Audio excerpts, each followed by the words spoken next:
Hi folks, I'm Josh. Welcome back to the shop.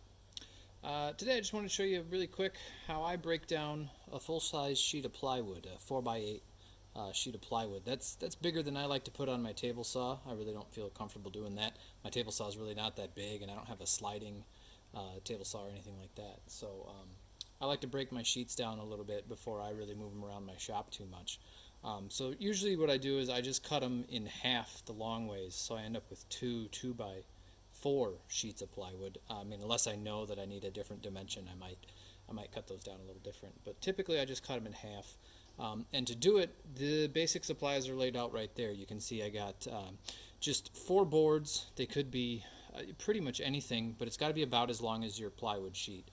Those are just 1x4s that are 8 feet long. They are scraps from a different different project, and it could be anything. It could be 2x4s. Could be some people use like a sheet of 4x8 pink foam insulation stuff. Lay that down. Whatever you got. You just got to get it up so that your saw doesn't bottom out on your flat surface. And I do it on my driveway because there's really not usually a big enough spot in my shop to lay down a 4x8 sheet of plywood anyway. The other thing you need is you need a circular saw and straight edge to use. Your straight edge could be, whatever you got, as long as you know it's good and straight and over 8 feet long. Mine is a store-bought. Just picked it up from the hardware store. I think it was like, I don't know, maybe 20 bucks. And you can see it's got a joint in the center, so if you don't need the full length 8-feeder, you got two 4-footers that you can use for straight edges for other things. And it also makes it a little easier to store. That particular one is a Swanson brand, but there's other brands that bake basically the same thing. And as you can see, it's held together here.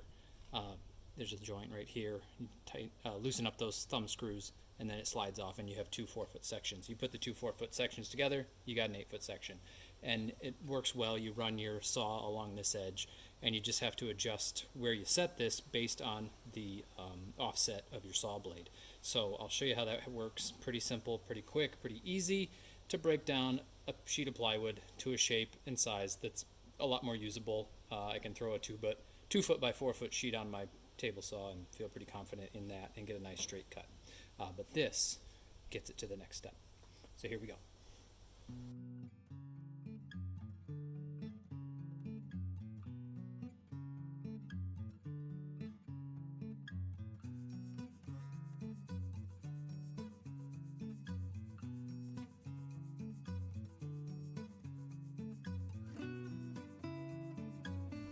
Alright, so I got the straight edge clamped in place with the offset of the saw figured out. It's a 1.25 inches that I have to allow for the guard, so then I set the guide over 1.25 inches so that I know I'm splitting the sheet directly in half.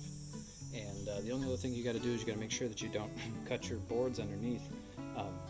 I don't intend for them to be sacrificial. I realize they're warped and garbagey, but at least I can still use them again if I don't cut into them. So I'll just make sure they're on either side of the cut, and then I can make my cut, making sure that my saw is not set too deep.